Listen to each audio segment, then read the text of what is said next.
1,000 pieces. The paperweight just shattered into 1,000 pieces, and the fireflies, as if proud of what they had done, they just flew off. You don't want to go in there all by yourself, do you?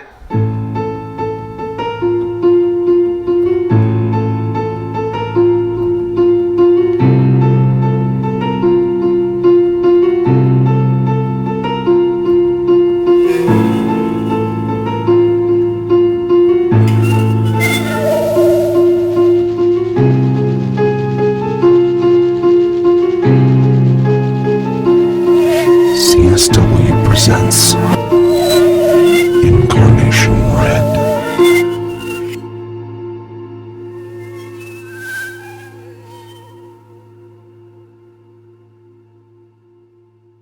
Episode 17. Typo. The word is emergency. Or, that's what it's supposed to be. The email was to read, "If you could send those forms to me soon, that'd be appreciated, but it's not an emergency." Instead, I type, "emergence." It's after I've already sent the email that I catch it. I send another email correcting it because, well, you never know. Most people would read it and know what the word was supposed to be, but all it takes is one person not reading it thoroughly enough to misunderstand it, and then who knows what happens from there. I send the correction and leave it at that. The next one is cycle. That's what it's supposed to be, as in, go ahead and run it through this time and we'll catch it in the next work cycle. Instead, I type cyclone. This catches my attention. Perhaps because it's just later in the same week as the emergency thing. I figure something must be causing it. I place my fingers on the keyboard, exert slight pressure on A, S, D, F, on J, K, and L. I pick up my handset and dial IT. Ask them if they can get me a different keyboard, as mine is malfunctioning. They say they can, and the next morning I've got a new one sitting on my desk. But that doesn't change a thing. At least, not for long. Initially it feels better. Keystrokes flowing more easily, words coming out cleaner, but then, looking back over 3 different emails I've sent that day, I see them. In one email it's flight instead of slight. In another it's edge instead of end. And somehow, in the 3rd email, I managed to mistype the word inconvenient as inevitable. The responses of those receiving these emails turned from cordial, somewhat laughing and nonchalant, to disgruntled. More stern looks and frustrated glances. I even overhear 2 coworkers grousing about it, somewhat benignly, perhaps, but still aggravated.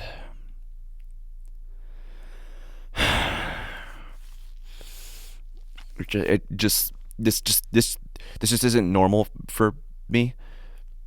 For others, maybe it would be normal to have an occasional typo here and there, but that's not me. Not at all. In my line of work, one typo, however small, can cause confusion, which leads to a wrong decision and then another, leading to immense backup and incredible wastes of time trying to undo the original mistake. So, I never make a typo. Never. It's just not a thing I do. I'm careful, precise. It's how I got this job, and now, as soon as the strength falters, it feels every day like I'm a little closer to losing it. Soon enough, though, it's the weekend. I can rest easy for a bit, give my eyes and fingers a rest. But the next one isn't even typed at all. It's written. As I finish dinner in my apartment, watching some sitcom with the subtitles on and sound off, my roommate enters the room. I greet him, and he looks at me, grins wryly, says hello back. I ask him why he's smiling. He asks me, in his words, asks me what kind of weird-ass energy bars I eat. I shake my head emptily, ask him what he's talking about. He tells me he went to the store earlier today, picked up everything on the grocery list. I thank him, but he goes on to say that he was having a hard time finding the energy bars I had put on the list, and he says this with the same crooked smirk. I tell him I wanted Nature Harbor, the same brand I always buy, the brand I put on the grocery list. His smirk closes, pursed, and he turns around with exaggerated humor. He pulls the list off the counter and approaches me, pats it down onto the coffee table. Then I get it. I get the joke. Because, for some reason, I seem to have mixed up my letters again, or, more accurately, mixed up my words. I meant nature. I wrote nightmare. He is laughing away, chattering on, asking what kind of energy bar would that be? What kind of food would it taste like? I'm not laughing. I'm gritting my teeth, exhaling hoarsely through my nostrils, clenching the fork still in my hand. Because this is not me. This is not something I do. I won't let it be. So, when Monday rolls around, I carry that same determination with me. I wake up, shower in the most orderly fashion, dress myself in my cleanest cut clothes. I park in the exact center between two yellow lines, and I walk to work with firm steps upon firm ground. I walk into my cubicle at 7:59, and sit down at the desk at exactly 8. And I watch, oh, I watch every letter coming out of that little blinking line. Every word I string together from those letters, every sentence I string together from those words, and every single email, file, or report I produce for the entire day. And it's eye-opening. But it doesn't prevent the typos, not at all. No. If anything, it increases them. Or, at least, with unfavorably considerable likelihood, it just increases my awareness of them.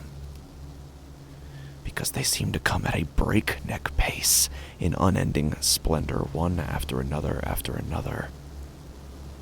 And then somehow they're worse?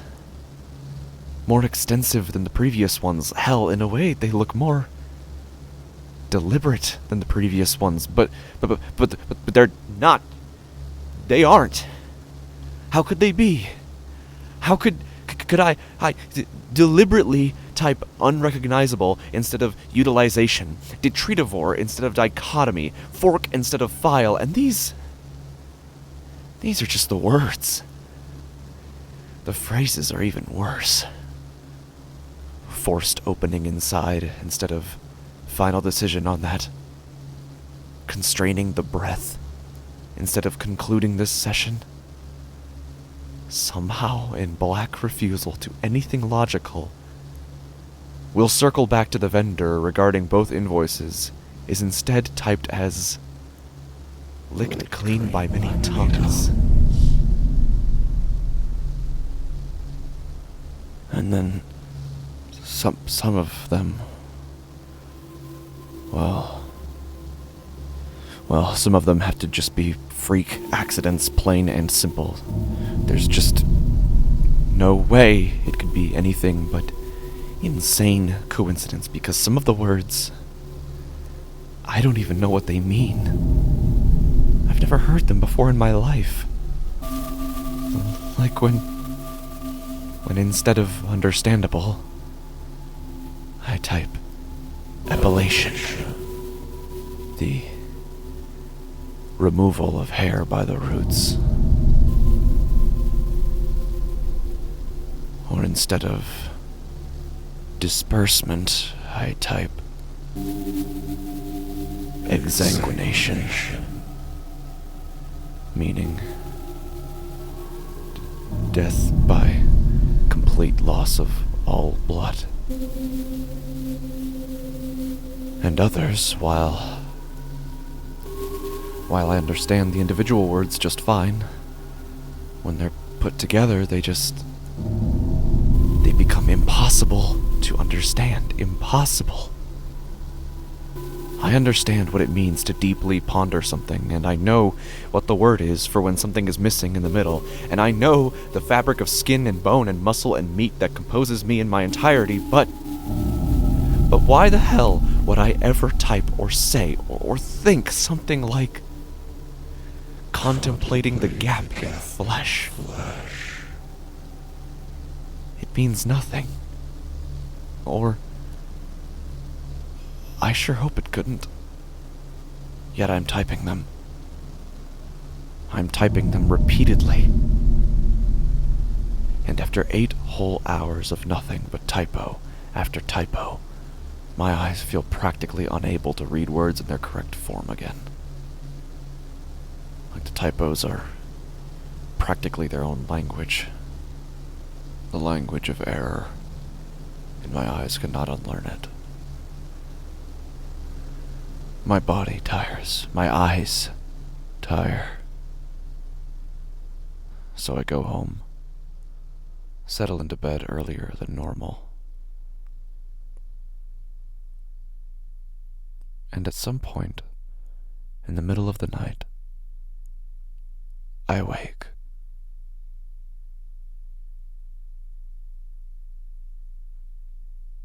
I see something in my room. But No, it's... My eyes adjust, and there's nothing there. It's just my bedroom. I read somewhere that when it's dark like this and there's so little light, your mind just assembles its best guess of the room, its best approximation of the darkness surrounding you into tangible form. It tries to make material what does not materialize itself, reassembling the room piece by piece on its own authority. But what happens if it assembles it incorrectly? What if, when it's so dark and there's so little visible, what if the world it puts together is wrong? Would it be perilous to exist in such a world, or would the very fact that such an error is possible be terrifying enough in its own right? Because if that's possible, what else is? What are you inviting through that gap in cohesion? That uncertain vacancy between formed and malformed realities?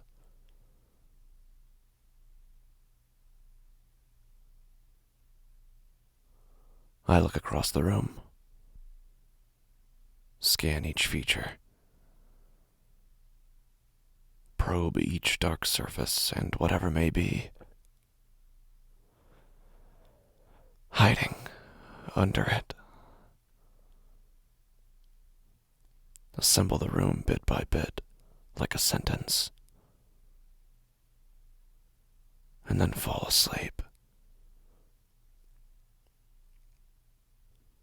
And when I wake, the day that follows is different. I carry the same stringency, the same stubborn thoroughness, but this time I don't catch anything. No typos. In fact, no typos for the rest of that entire week. I figure that's a good thing. My job goes much easier.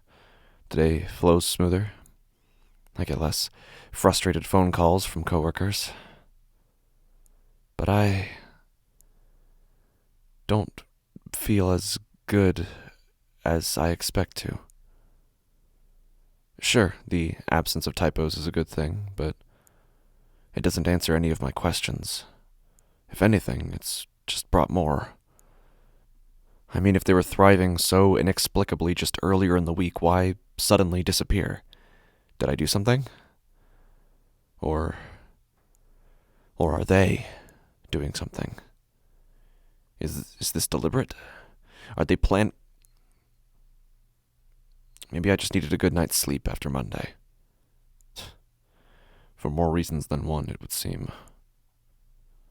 One way or the other, I finished work with much more ease that Friday. Then I'm on my way back home. Traffic is awful. The highway backed up for miles and miles. It's an entire 20 minutes into my 15-minute drive home before I see why. An accident on the way, and a bad one.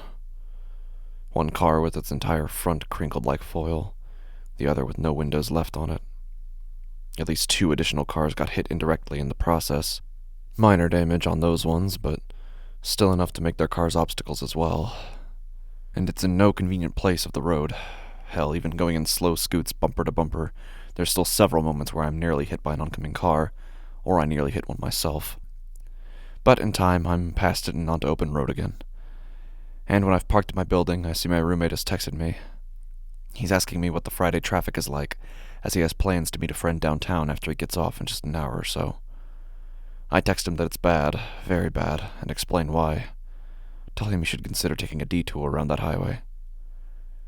Then I go upstairs, rest off the work week. But I don't hear back. Not for a long while. Not an hour after I get home, or for another 30 minutes after that. I mean, not a big deal. Maybe he just got busy, but it's not like him to not reply. A talkative one, he is. Always prone to reply even if it's something trivial, so why? I pull out my phone to check. Maybe I just missed it? But I didn't. There's no reply from him, just my text that was sent last, which is... I call him. Immediately. No answer. I call again. No answer. I leap out of my chair and grab my keys, not stopping to put on shoes. I sprint down the stairs, then into my car, turn the ignition before the door even shuts, then call him again. He doesn't pick up. God damn it! I pull out of the spot rapidly, then speed down the road without looking. A voice in my head tells me it's stupid, it's delusional. There's no point in me doing what I'm doing, but I silence that voice right away. I know exactly what's happening. Or maybe what's already happened. And when I get to where the wreck is, I'm right. It's already happened. Exactly what I thought, how I predicted, even how I pictured it. His car squeezed to half its depth. Some hasty driver standing beside his own destroyed car, talking to police. And from where I'm parked on the shoulder, just visible on the other side of my roommate's back windshield, his face. Its single eye. Its one drooping eyelid. Its other swollen shut. Its bashed out teeth sprinkled across the top of the back seat. Its hair plastered to the scalp and forehead and blood already sticky. Its jaw opened unevenly. One side opened more than the human body allows, at least. More than a living one would. And all courtesy of the fact that, instead of an actual warning about awful traffic and a fatal car accident, setting the stage for potentially more of them, his roommate had instead texted him, "Perfectly fine. The road is as open as a vein." It's all exactly as I had seen it in my mind. As if it had all come from me. But then, it did, didn't it? Didn't it?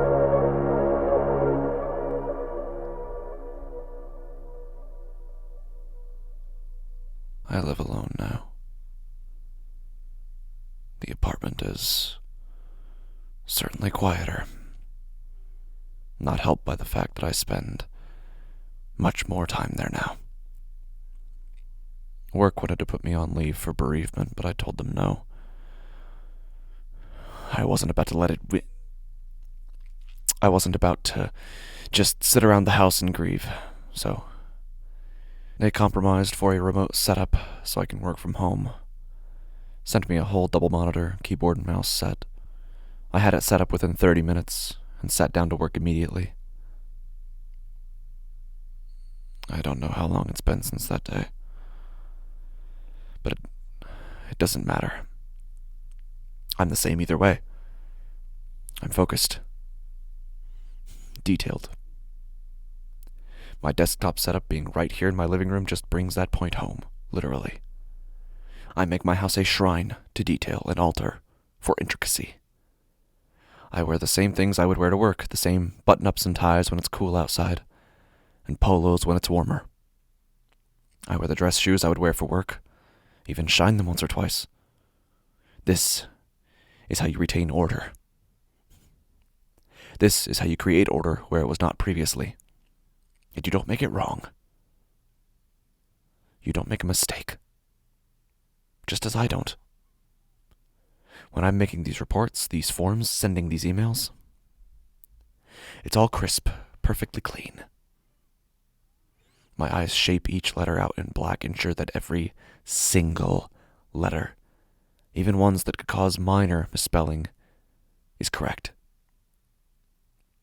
Because you never know.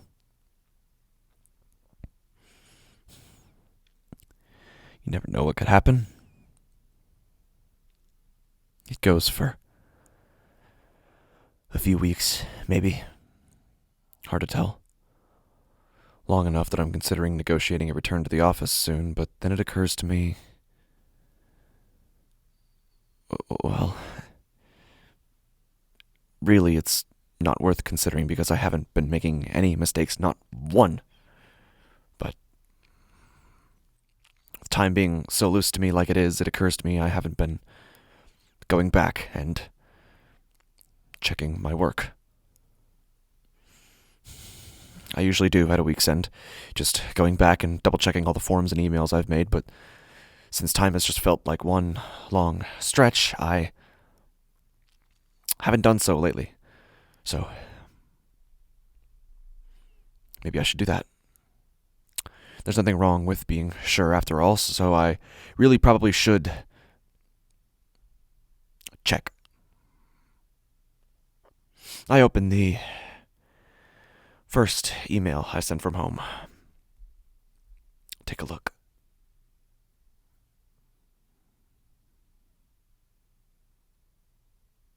How? Just wonder how, you know? How did "I'm seeking to verify the claim next Tuesday" become "it wants of my blood"? How did "I expect a lighter load next quarter" turn to "it waits in the lightlessness between bone and skin"? And how did "I'll have him draft up a list and then I'll reformat it appropriately" somehow make its way into being "its many tongues have felt me and considered my contents"? I close the window. Close all my windows and click shutdown. It asks for my password to do this, so I give it, then turn away. But why? Why, after a whole minute, when I open my eyes, can I still see the light from the monitor?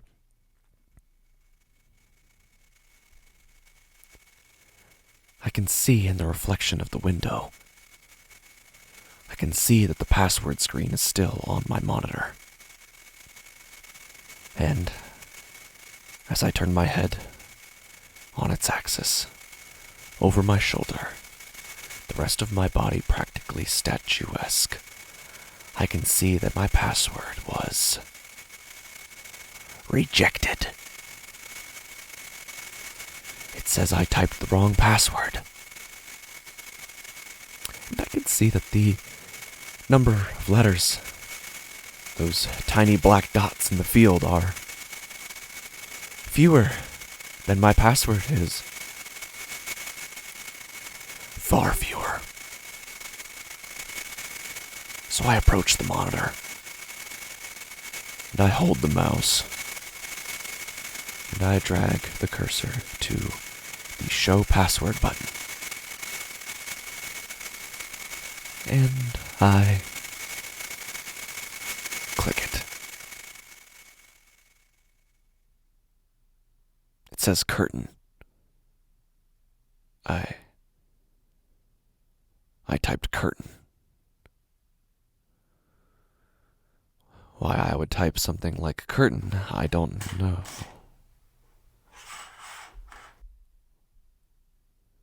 I turn around.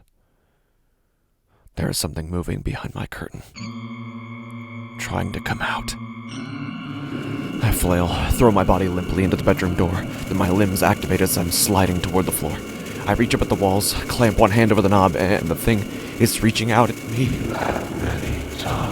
I heave my body back to a stand, weight bearing down into the knob, then violently send the door into the stopper, then swing myself into the room and shut it just as hard. And it's not real. It's not real. It's not real. It's not real at all, and I'm just seeing things. I'm just seeing things that aren't really there because apparently I get it wrong all the time anyway, and sometimes that costs people their lives, and it's about to cost me mine, but no, it's not. It's not going to, because what's happening isn't real. It isn't real. It isn't. For a moment, I consider opening it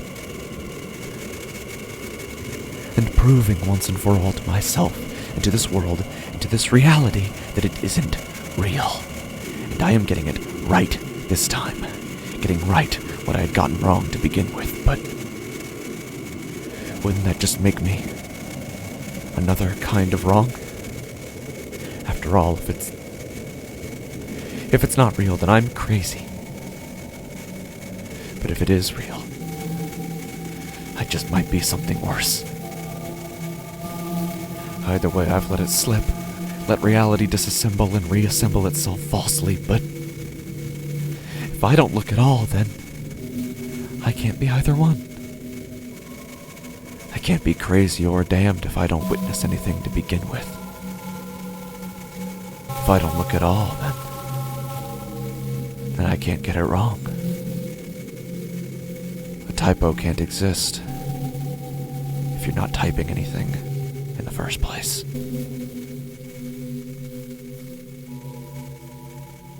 So I stop. Stop myself in place. Slow my breath.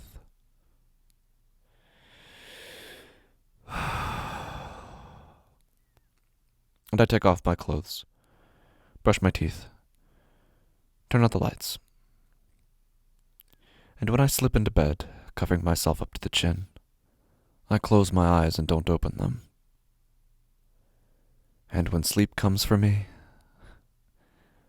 it's the most peaceful, restful, pure sleep I've ever entered. I wake up the next morning, stretch as I sit up in bed. I peek out my windows to see that it's a bit sunnier today, a bit warmer. So once I shower, I slip on a nice polo shirt, some straight-seamed khakis, and my work shoes. I even have enough time to give them a good shine. I wash my face, shave, brush my teeth. Tightening the knot in my laces and buttoning the top button of my shirt, I open the bedroom door. The room is bright, summery, and my monitor is waiting for me. I sit at the desk. I sit at the desk, and I'm all ready to work. I sit at the desk, and I'm ready to wake the sleeping monitor, so I rest my fingers on the keyboard. A, S, D, F, J, K, and L. They rest there. And they don't move. They don't press any keys. Don't even begin to. I lift them off the keyboard, put them back on, but I just can't do it.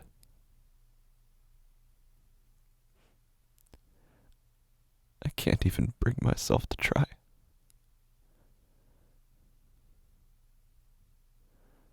So I do something easier. I call my boss. Tell him that I'm just not feeling up to it today.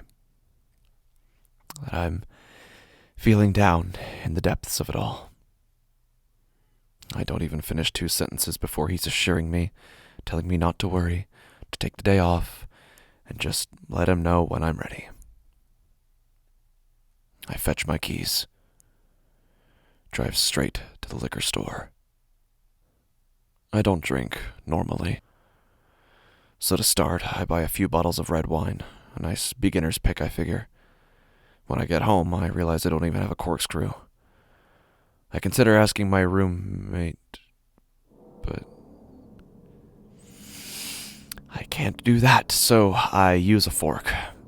I've heard of people doing it, and I managed to make it work. I don't have wine glasses either. I could grab normal glasses, or I could just drink it straight out of the bottle. That does the trick. It's good wine. I look at the label to remember the brand, but that's letters, isn't it? Some letters. The brand is spelled in letters, so I peel the goddamn stickers off. Not that I couldn't read it if I wanted. I can read, easy does it. How else could I have gotten this job? This job that I'm not working. That I called out of today because of letters. But I know, I know what letters are. I'm not afraid of them. Who the hell would be? I mute the television that I turned on back when I opened the first bottle. Mute it so I can just watch commercials. They're colored banners and bright block letters. And I can read them. I can read about the car sales. I can read about the insurance rates. I can know all about the phone company's new deals without having to turn the volume up.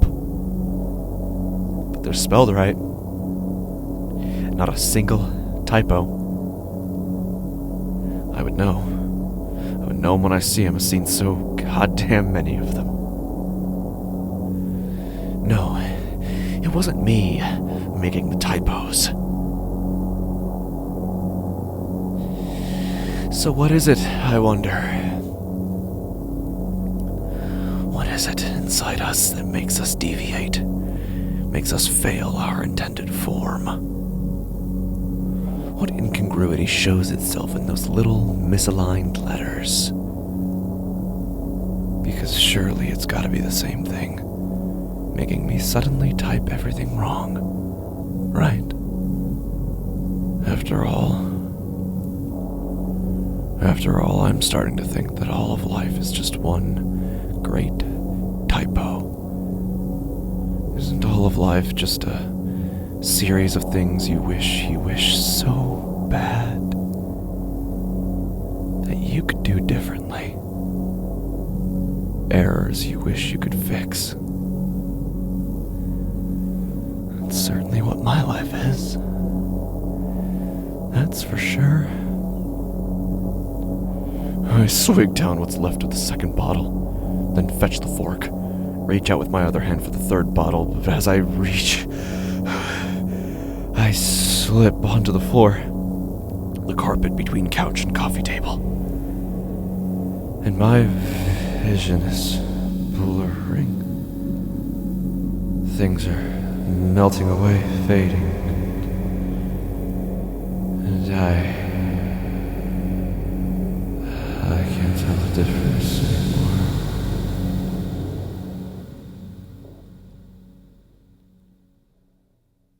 When my eyes open again,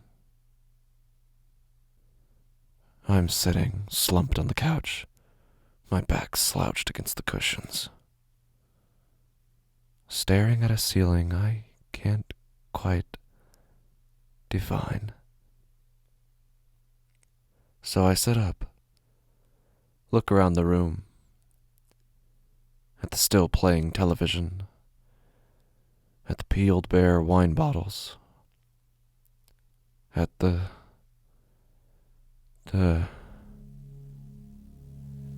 notepad on the coffee table, covered in writing, covered in words all written in blood.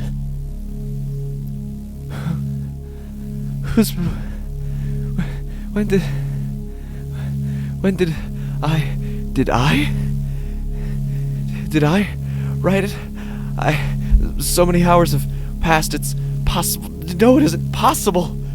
I would have remembered. I'm not the kind of person who would forget that. I'm not the kind of person who makes mistakes, and I am not about to read those words. God, I just don't know what I can trust myself, even. Can I truly trust myself in anything anymore? Or at least trust that I am not a million years ever reading the words on that. I won't read it.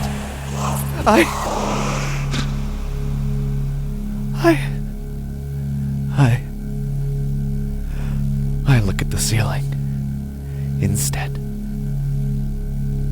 And now I can define it.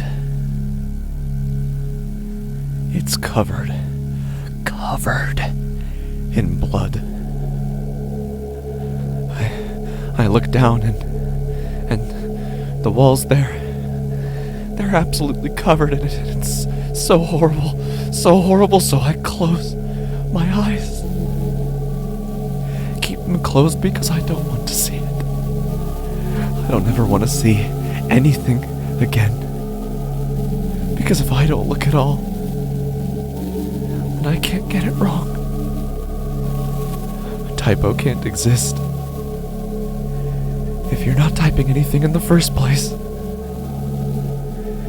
Which explains why.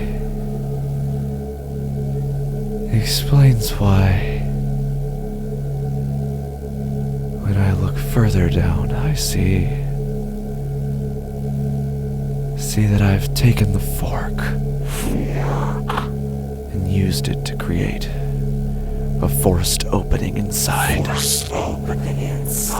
my chest. Inserted it into my sternum, creating a gap in flesh for blood to pour, eject, spray copiously in all directions, to the point of exsanguination. And maybe it was me that did it. Maybe it wasn't. But I know that whoever or whatever did, it's good that it happened. Because all I've done is make mistakes over and over until it's become painfully obvious that I am the mistake. I am the typo. And there's only one way to fix a typo. Delete.